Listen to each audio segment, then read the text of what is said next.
Tu palabra dice que ni un cabello de nosotros cae sin tu aprobación. Pedimos por todo lo que está pasando en España, en Europa, en Estados Unidos, y que esas cosas terribles nos lleguen a Colombia. Te lo pedimos, Padre. Bendícenos, protégenos y llénanos de tu presencia. En esta hora queremos pedirte que nos hables, que nos llenes de paz, de tranquilidad. Clamamos por los que están enfermos, los que están pasando necesidad. Por todos nosotros te pedimos y clamamos para que seamos diligentes, podamos abrir nuestro corazón para recibir tu palabra. Te damos gracias, Señor, bendecimos tu santo nombre y aquí estamos, Padre eterno, para escucharte a ti. Gracias, Jesús. Amén. Amén. Hay palabra del Señor en la Escritura que nos llega muy directamente, como por ejemplo el Salmo 23, el Salmo 91, Primera de Corintios 13, que nos habla del amor. Pero hay otros pasajes que son un poco más difíciles para nuestra comprensión rápida y sensible. Y entonces nos preguntamos qué es lo que Dios nos quiere decir con esa palabra que nos muestra. Eso fue lo que ocurrió ayer con el capítulo 14 y un poco hoy también con el capítulo 15. Esta palabra está puesta precisamente para que nosotros tomemos la actitud y la decisión de despertar el espíritu y disponernos activa y voluntariamente para preguntarle al Señor: Padre, ¿qué quieres decirme directamente a mí hoy? Porque parece que la palabra fuera muy general, muy impersonal. Sin embargo, siempre hay profundos mensajes, como vimos anoche, y como espero que veamos hoy también. Como siempre. Como siempre, dice Yoli, es así. La palabra siempre obras, nunca deja de llegar llena, plena. Apocalipsis 15:1. Vi en el cielo otra señal grande y admirable, 7 ángeles que tenían las 7 plagas postreras, porque en ellas se consumaba la ira de Dios. En este intermedio que empezó en el capítulo 12 con la mujer y el dragón, en el capítulo 13 con las 2 bestias, el capítulo 14 con los 3 ángeles, entre otros temas, y hoy hay una unidad, que es la de que el Señor empieza a mostrar cosas que van a ocurrir o que ya ocurrieron, aclarando pasajes de historia o de la profecía. Y aquí viene como una advertencia entonces para el mundo que está oyendo, para el mundo que se supone debiera tener el corazón abierto y dispuesto para las cosas del Señor. Entonces Juan ve una señal que la muestra, la escribe para que todos los que la lean en este tiempo, en cualquier tiempo, empiecen a meditar en este periodo terrible que viene a continuación. Vi 7 ángeles que tenían las 7 plagas postreras, porque en ellas se consumaba la ira de Dios. Este es el sumum, digamos, el clímax, el máximo termómetro que va a ser presentado en la palabra con respecto a la toma del reino. No pierdan de vista esto.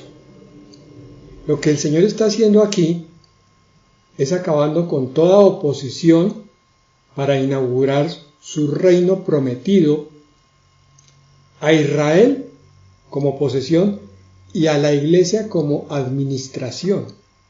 Los israelitas van a vivir la era del milenio en plenitud como seres humanos, y la iglesia lo va a vivir como reyes y sacerdotes con el Señor, en esa forma espiritual física. Llamémoslo así porque acuérdense que el cuerpo transformado tiene algo de físico, como lo tenía el Señor Jesucristo. Y esta tribulación, como si hubiera entrado la escoba a barrer todo lo que estorba y todo lo que hace iniquidad. Versículo 15:2. Vi también como un mar de vidrio mezclado con fuego, y a los que habían alcanzado la victoria sobre la bestia y su imagen, y su marca y el número de su nombre, en pie sobre el mar de vidrio con las arpas de Dios. Anoche veíamos a los 144,000 como victoriosos en el monte de Sión.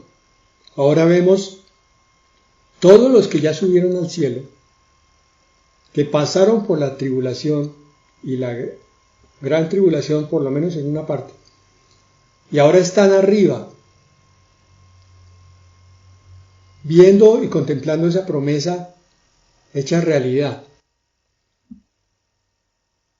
Yo creo que nosotros sufrimos una invasión de nuestro pensamiento cuando nos espiritualizaron tantas cosas, de forma tal que hoy nos queda muy complicado imaginarnos cómo va a ser esa existencia nuestra como hijos de Dios en el momento en que estemos allá arriba.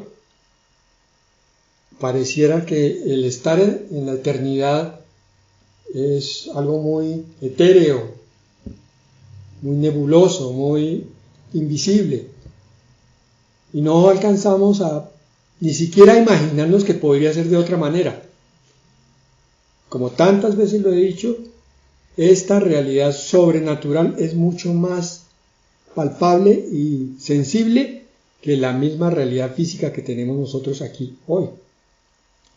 Lo que nosotros estamos haciendo aquí cada día es dar un paso más en un mundo que un día va a desaparecer y que vamos a ver entonces como irreal, para llegar a una nueva realidad. Simplemente que la mente nuestra no está acostumbrada a pensar en ella, ni a discurrir en esa realidad, porque hemos creído que esto es lo único. Y el diablo trabajó fuertemente en esa parte, nos volvió tan etérea la eternidad que ya deja de ser deseable. Para muchos es algo un poco tedioso, un poco aburrido, muy largo, muy eterno, y que es artera. Entonces más bien comamos y bebamos, que mañana moriremos. Disfrutemos aquí, porque es que la eternidad no va a ser nada.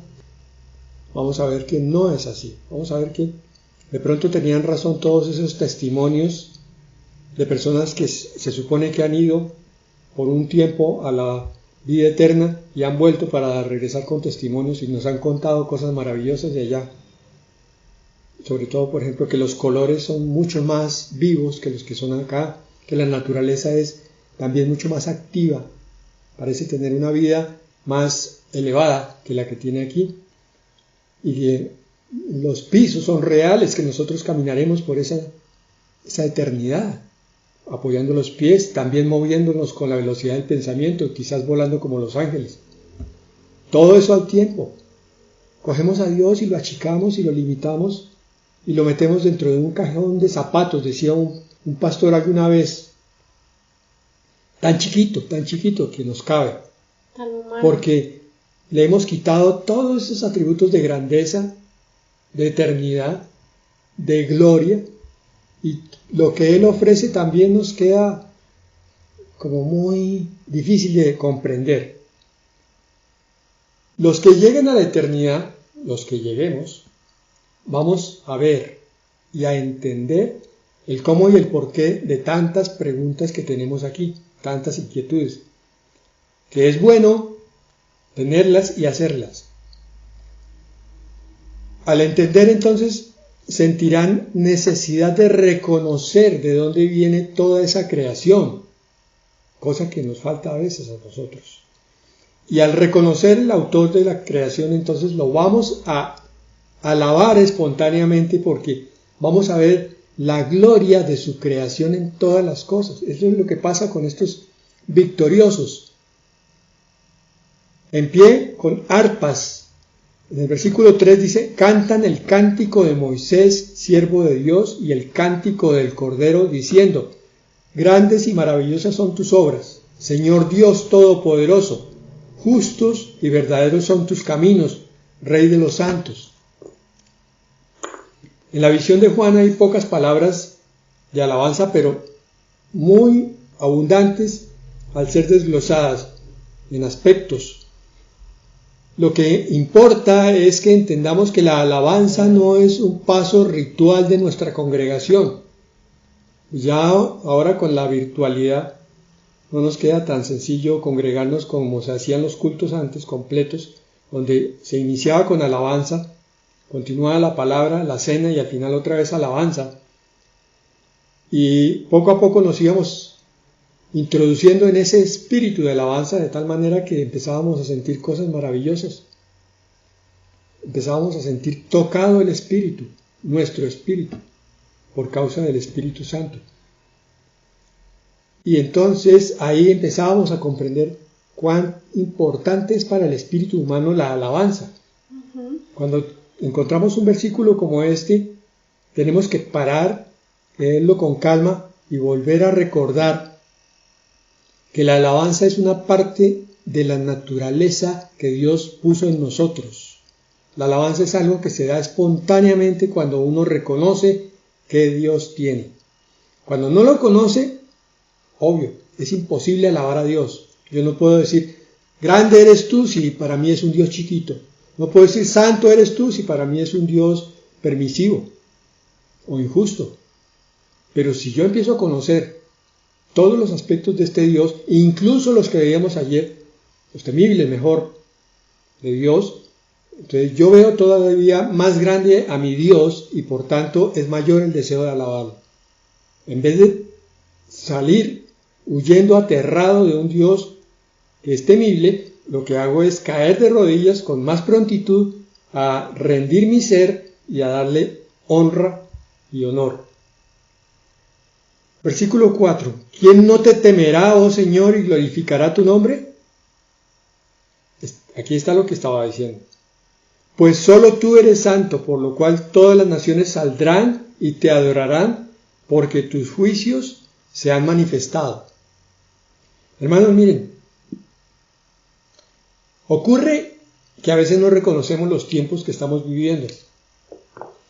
Entre muchas características de esta época, hay una que no es fácil ver, que podríamos denominar el tiempo de la deshonra.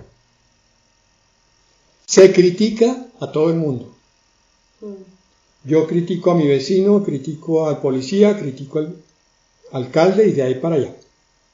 Y llego hasta Dios y a veces digo, Señor, pero ¿por qué hiciste esto así? ¿Por qué no lo hiciste mejor asá? Yo que soy tan sabio, te sugiero, mi Señor, que hagas las cosas mejor la próxima vez. Haciéndole reclamos al Dios eterno. Se le calumnia a las personas y a Dios. No vemos al Dios real que está en la palabra porque no estamos estudiando la palabra, por lo menos la iglesia en su mayoría no lo está haciendo. La iglesia en su mayoría está esperando que el pastor mastique la palabra y se la entregue masticadita.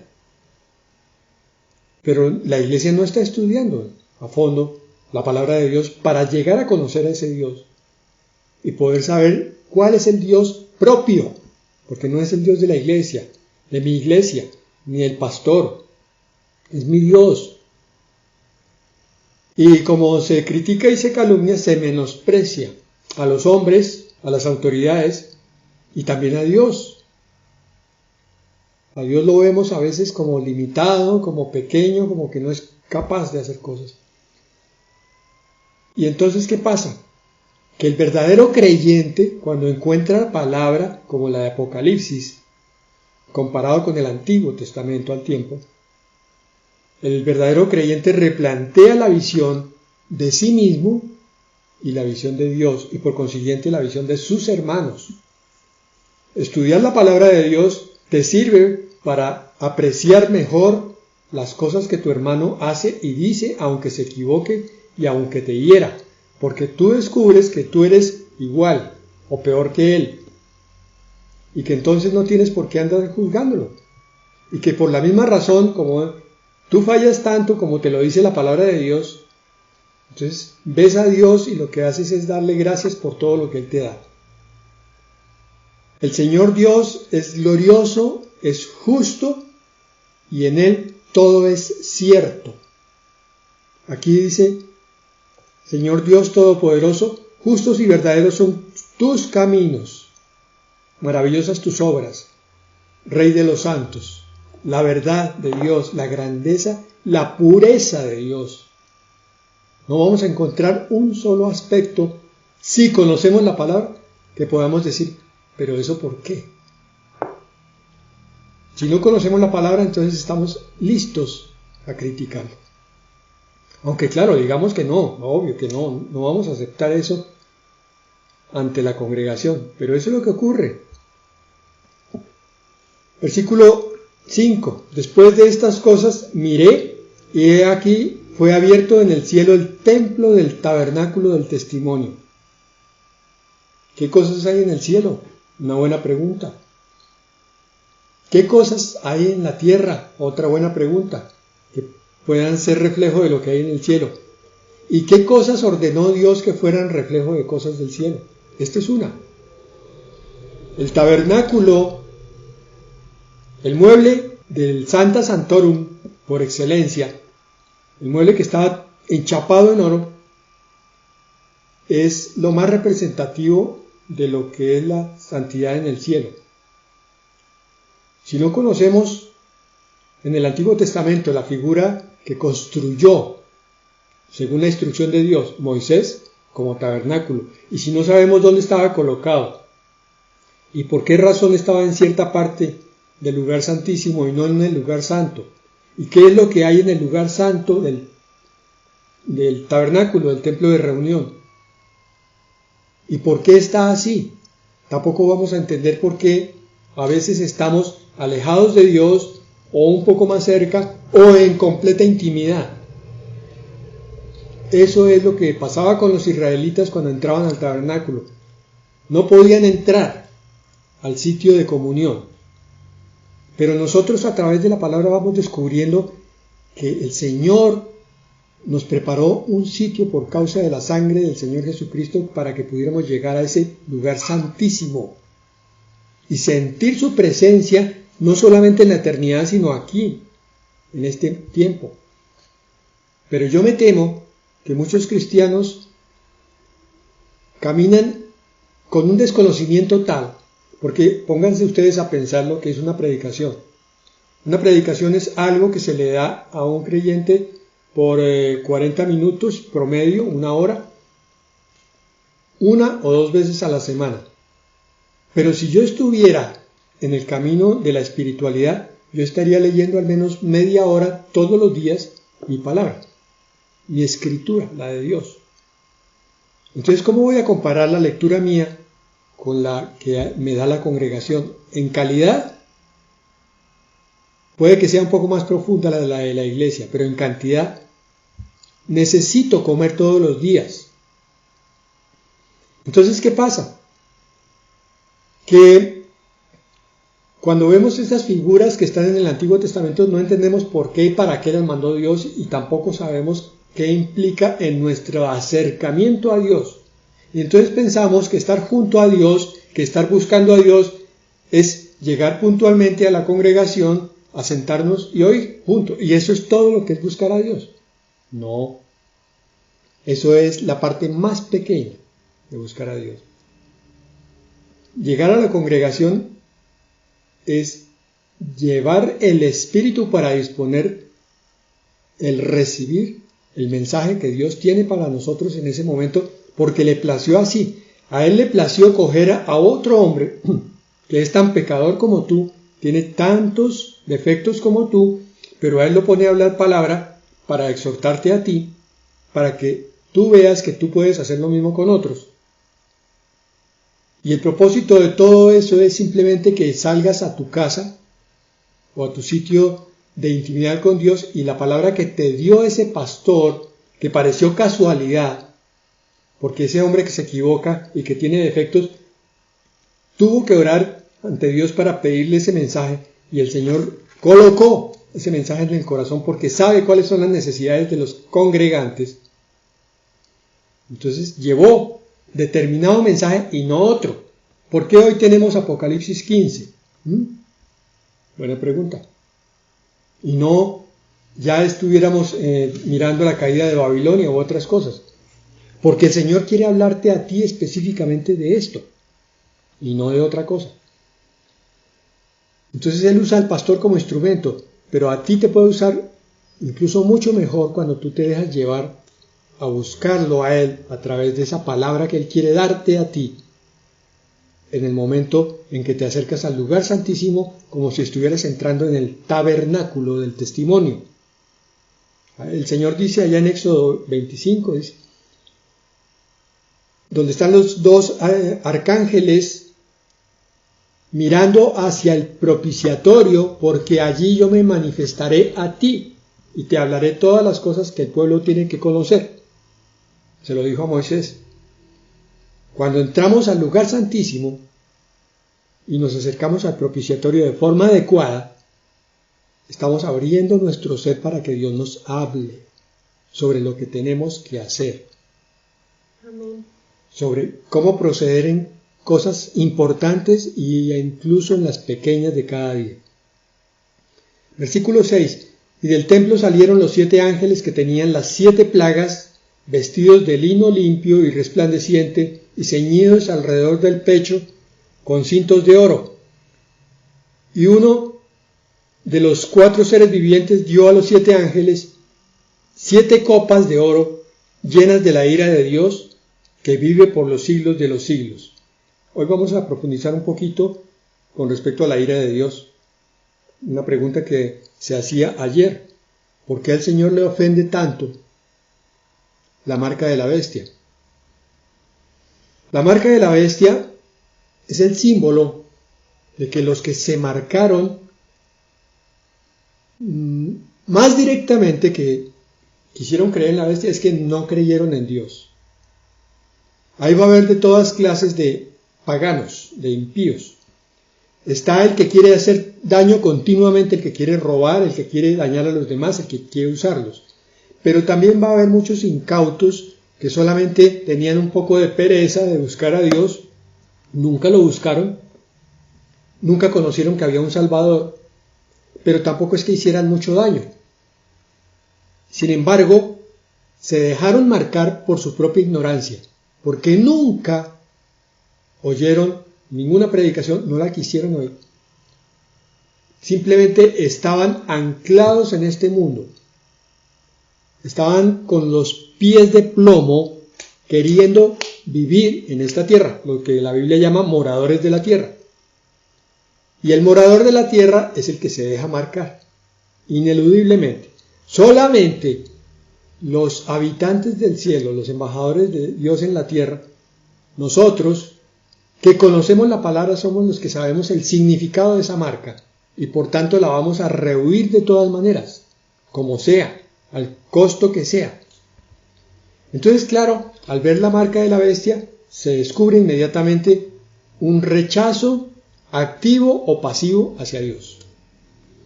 Y miremos todavía más esto. Versículo 8. Y el templo se llenó de humo por la gloria de Dios y por su poder, y nadie podía entrar en el templo hasta que se hubiesen cumplido las 7 plagas de los 7 ángeles. ¿Qué estamos viendo aquí? La gloria de Dios en Dios, perdón por lo que estoy diciendo, parece una repetición sin sentido, pero es que también la gloria de Dios en su templo, o sea, en el cielo. El templo se llena de humo. Es tan espesa la gloria de Dios que parece humo. El Señor está mostrando lo que es su casa y Él.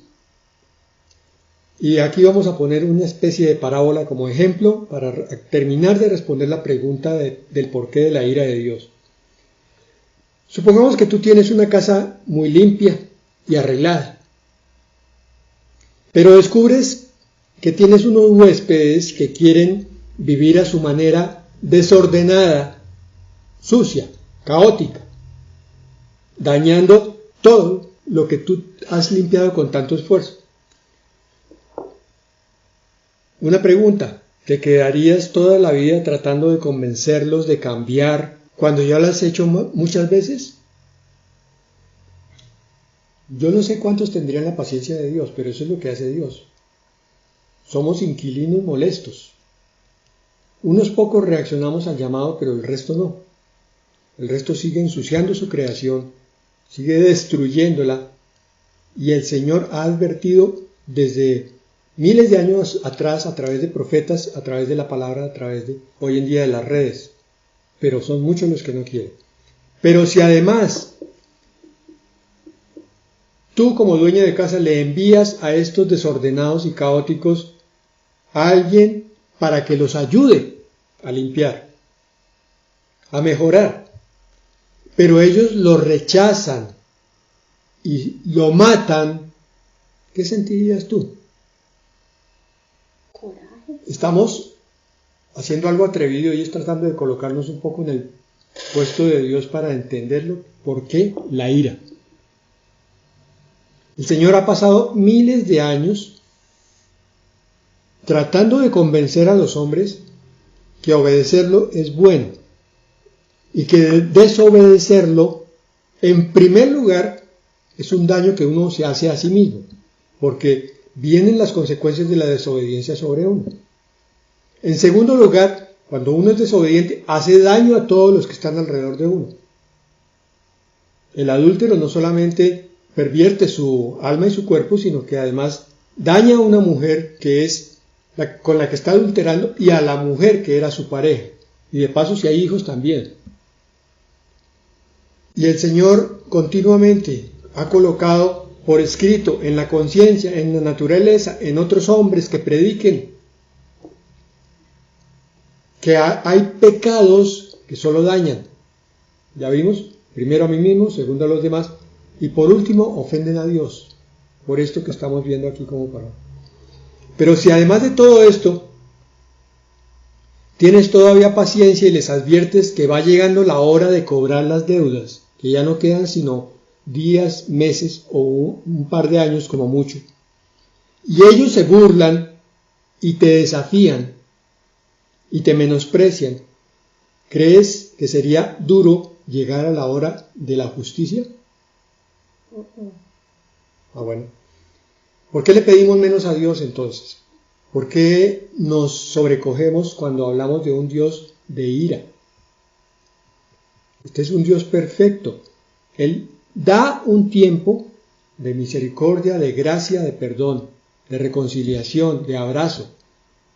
Pero hay un tiempo para todo. Cuando ese tiempo se acaba, no queda más sino que la mamá saque la manito y se la ponga suavecito al crío y le diga, estás castigado. Y como no obedeció, entonces otra palmadita más fuertecita. Y como no obedeció las dos primeras, entonces el castigo ahora sí es en serio. Bueno, vamos a mirar las primeras copas de la ira del capítulo 16. Primero las pestes y ahora las copas. Esta es la última tanda, ya entramos en la gran tribulación. Ahora miren lo que pasa. En solamente un capítulo el Señor comprime todas las 7 copas. Y lo que queda por ver después del capítulo 16 es en detalle lo que va a pasar con la Gran Babilonia, la caída de él, y un poco de lo de la guerra de Armagedón. Entonces, vamos a mirar unas 3 primeras copas. Apocalipsis 16:1. Oí una gran voz que decía desde el templo a los 7 ángeles: id y derramad sobre la tierra las 7 copas de la ira de Dios. Vamos a ver aquí entonces que cada una de estas copas se asemeja a las trompetas. Tiene ciertos parecidos, y lo mismo con las plagas de Egipto. Para que no queden dudas que es bíblico lo que el Señor está enviando, se toma la molestia de copiar del modelo de Egipto que repitió en las trompetas. Entonces, cada una de las copas va a rememorar un poco de esto. Y estas copas son la introducción, como dije, a los capítulos 17 hasta el 19. Lo que se va a desarrollar en el 17 y 19 es en detalle el derramamiento de estas copas sobre ciertas entidades del anticristo y el falso profeta. Apocalipsis 16:2.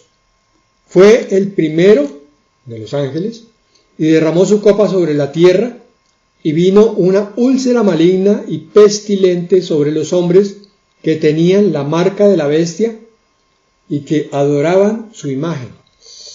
Uy, se van a infectar con eso. Aquí el castigo, a diferencia de lo que ocurrió en las trompetas y sobre todo en los sellos, es mucho más específico. Ya ahora sí va dirigido a las personas y específicamente a los paganos, a los incrédulos. Y como decía ayer, de acuerdo al pecado también, en algunos momentos el Señor envía el castigo consecuente. Como estos se colocaron un símbolo del rechazo a Dios a través de la marca de la bestia, que probablemente, por lo menos para que lo entendamos fácilmente hoy, corresponde con el microchip que se ha publicitado tanto. Entonces, en el sitio donde es colocado se forma una úlcera. Y eso ya pasó, ya ha pasado. De hecho, ya en algunas partes han alertado que las pilas que traen el microchip para enviar las señales son cancerígenas. Y hay que tener mucho cuidado con eso porque el uso a largo plazo, por lo menos de algunas marcas, ha resultado muy problemático.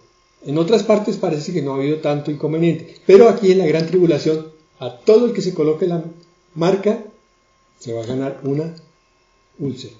Que les digo yo que la ira de Dios también es porque nosotros somos templo del Espíritu Santo. Y el quererse poner una marca es pervertir el templo de Dios. Aquí cuando dice que vino una úlcera maligna y pestilente sobre los que se pusieron la marca de la bestia, es como la paga por haber deshonrado el templo de Dios, porque somos templo y esas personas que se hacen marcar se les olvida lo que somos. Por eso las consecuencias de no creerle a Dios, de no confiar en Él y de no entender lo que somos en Cristo Jesús. Así es.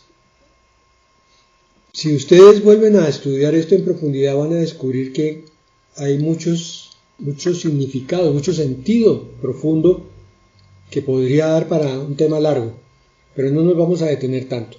Apocalipsis 16:3. Máxime cuando se compara esto con versículo con los de el libro de Éxodo. 16:3. El segundo ángel derramó su copa sobre el mar, y ésta se convirtió en sangre como de muerto, y murió todo ser vivo que había en el mar. O sea, ya empezó a matar a los seres humanos. En una ocasión anterior, cuando el Señor permitió que se convirtiera el agua en sangre, murió la tercera parte de los seres vivos. Ahora es todo ser vivo, esto incluye seres humanos. Y plantas. Esta agua queda completamente inutilizable. No se puede ni siquiera navegar en ella, porque es sangre como de muerto. La sangre de muerto es, la descripción va a ser un poco pesada, pero es así. Coágulo. Un poco espesa y negruzca. En las primeras fases y en los primeros minutos después de la muerte se lentifica la circulación, entonces toda la sangre se condensa, se espesa y va adquiriendo un color oscuro. Entonces imagínense cómo sería navegar en un agua así parecida a esa. Imposible. Quiere decir que hay una crisis a nivel de comercio. Hay vuelos internacionales que llevan carga, pero la gran cantidad, el mayor porcentaje de carga, especialmente pesada, se traslada en barcos. Entonces va a quedar bloqueado ese tránsito. Empieza también una crisis económica aquí. 16:4. El tercer ángel derramó su copa sobre los ríos y sobre las fuentes de las aguas y se convirtieron en sangre. Todo lo que era agua. Ahora es el agua potable. Los ríos son los que se usan para hacer embalses y proveer de agua potable a las ciudades. Ustedes imagínense uno estando en una ciudad como Bogotá, en un conjunto de edificios donde quizás hay una reserva muy pequeña o no la hay, y resulta que no hay de dónde beber agua. Van a los supermercados, rápidamente se agota todo el agua embotellada y ya después no se consigue más. La gente empieza a morir con desesperación de sed. ¿Y esto por qué? Ya nos había explicado la palabra de Dios antes, que como estos paganos de una forma o de otra son partícipes del derramamiento de sangre inocente y de cristianos, entonces ahora les toca a ellos derramar su sangre. ¿Qué digo sangre inocente? Sabemos que a través de las persecuciones han muerto muchísimos del pueblo de Dios, tanto cristianos como judíos. Pero inocentes están muriendo cada día por millares a través de los abortos y del tráfico de seres humanos, especialmente jóvenes, adolescentes y niños, del cual no sabemos mucho, pero hay noticias. Yo les mandé ayer 3 canales por donde se pueden enterar de cosas que no informan los canales oficiales. En estos canales precisamente nos han contado de este tráfico tan terrible y tan gigantesco. Uno no se alcanza a imaginar la magnitud tan universal y tan elaborada que tiene. Porque en Estados Unidos yo les dije alguna vez que se perdían alrededor de entre 300 y 800 mil niños por año. Y todos ellos van para este tipo de tráfico, bien sea un tráfico sexual o tráfico de órganos o tráfico para experimentación biológica. Y lo peor, algo que hoy en día se volvió una droga de consumo de élites, que es sacado de la sangre y de ciertas glándulas que tiene el cerebro de niños y de adolescentes. Ellos sacrifican en sus orgías a niños y a jóvenes para extraerles específicamente la glándula pineal, la pituitaria, y de ahí hacer una sustancia que se supone, dicen ellos, les da un rejuvenecimiento y mayor cantidad de energía. Entonces, por eso hay tanto secuestro de niños, tantas denuncias de pérdida. Y además hay padres que están vendiendo a sus hijos voluntariamente. Todos ellos son responsables de sangre inocente. 16:5. Y oí al ángel de las aguas que decía: justo eres tú, oh Señor, el que eres y que eras, el santo, porque has juzgado estas cosas. Por cuanto derramaron la sangre de los santos y de los profetas, también tú les has dado a beber sangre, pues lo merecen. Antes de llegar a los pies del Señor todos decíamos: no, es que yo no soy tan malo. Y vamos al mundo que ha rechazado el mensaje de salvación del Señor y siguen diciendo lo mismo: no, yo no soy tan malo. Pero hay muchísimo pecado. Y a medida que pasa el tiempo y nos acercamos al fin, el pecado está aumentando de una forma terrible. La maldad se está incrementando día por día. Se está volviendo repugnante oír ciertas noticias. Vamos a terminar con el versículo 7. También oí a otro que desde el altar decía: ciertamente, Señor Dios Todopoderoso, tus juicios son verdaderos y justos. Más que justos. No te quepa la menor duda, el Dios que tú tienes, aunque tú no lo entiendas, es un Dios que es primeramente bueno, bondadoso, que sabe por qué te da las cosas que te da y por qué no te da las cosas que todavía no te ha dado. Este Dios, así como juzga justamente, a ti también te trata justamente. Dicho al revés, si tú ya has aprendido a reconocer la bondad de Dios, la belleza y la misericordia de tu Creador, puedes entender entonces que los juicios del Señor no van a ser en ningún momento, para ni un solo ser humano, un milímetro salido de la justicia. Cada cual va a recibir lo que merece, porque no quiso creer en el Salvador. Nosotros estuvimos a punto de perdernos en el mismo camino, por eso no podemos volvernos soberbios. Si hubiéramos seguido por donde veníamos, estaríamos en capilla como candidatos para este castigo. La misma cosa. Pero el Señor tuvo misericordia de nosotros, nos tocó fuertemente en el corazón con su mano y su amor y nos dijo: ven, tú eres mío, no te quedes allá, ven para acá. Muy bien, caminamos entonces hacia la salvación, pero ahora nos recuerda, hermanos, tú eres salvo, pero ven, ahora te quiero todavía más cerca a mí, quiero que conozcas mis delicias, yo tengo todo lo que tú te puedas imaginar, y todo esto mío es para ti si tú lo tomas en la forma adecuada. Déjate enseñar cómo es, ríndete de una vez por todas a mí. No andes más el camino de cristianos poco convencidos, de cristianos cobardes, de cristianos que no están en el camino de la santidad verdadera, que toleran su propio pecado a pesar de cualquier predicación o exhortación. Sácalo y ven y disfruta de mis delicias anticipadas incluso, para que te maravilles cuando lleguen las eternas y completas. Bien, hermanos, entonces, a través de Apocalipsis vamos entendiendo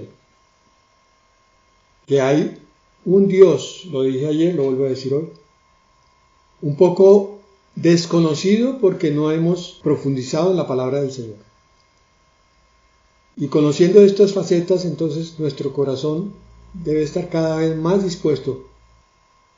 Yo animo a los que están fieles y juiciosos a que se mantengan y no decaigan, a que busquen la palabra por ustedes mismos, a que la estudien también sin ningún pastor al lado, porque ustedes tienen al Espíritu Santo, que es el mejor maestro que pueden tener, para que descubran cosas hermosas, grandiosas y gloriosas.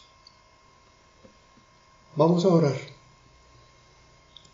Papito Dios, te damos gracias porque nos estás mostrando que no tenemos ninguna razón para quejarnos. Realmente tú eres justo, tú eres perfecto, y lo que a veces nosotros vemos como que es injusto o que nos ha tocado muy duro, no. Nadie puede conocer nuestros propios corazones más que Dios. Tu palabra así lo dice: engañoso es el corazón más que todas las cosas. ¿Quién lo conocerá? Tú, Señor Jesucristo, eres el único que conoce nuestro corazón, porque tú nos pusiste en el vientre de nuestras madres. Tú eres el único que sabe qué hay en nuestros corazones y el único que sabe cómo tratar con nosotros. Por eso, Señor, al mirar estos juicios y saber que tus juicios son justos y perfectos, ayúdanos a ser obedientes, ayúdanos a honrar el templo del Espíritu Santo, ayúdanos cada día a agradarte a ti, a no querernos agradar a nosotros mismos, a los demás y mucho menos a este mundo. Estamos puestos aquí en la tierra para agradarte a ti. Señor, gracias por darnos paz en medio de la tormenta. Vemos cómo está de azotado el planeta. Ahorita Centroamérica está bajo los juicios de Dios a través de huracanes, hay inundaciones y tsunami y de todo. Padre, te pedimos por aquellos que son tus hijos para que los fortalezcas y los ayudes, por todo lo que sucede en el mundo, Señor, por los planes de Satanás que quiere gobernar el planeta, pero tu esposa aún está aquí, Señor. Por eso te pedimos que como iglesia, como templo tuyo, detengas la maldad y no permitas que sigan con sus planes hasta que tú nos saques de acá. Fortalécenos y ayúdanos a mantenernos firmes, porque pronto ya vienes por tu esposa. Te damos gracias por este momento y te alabamos en el nombre de nuestro Señor Jesucristo. Gracias, Padre Santo. Amén y amén. Amén.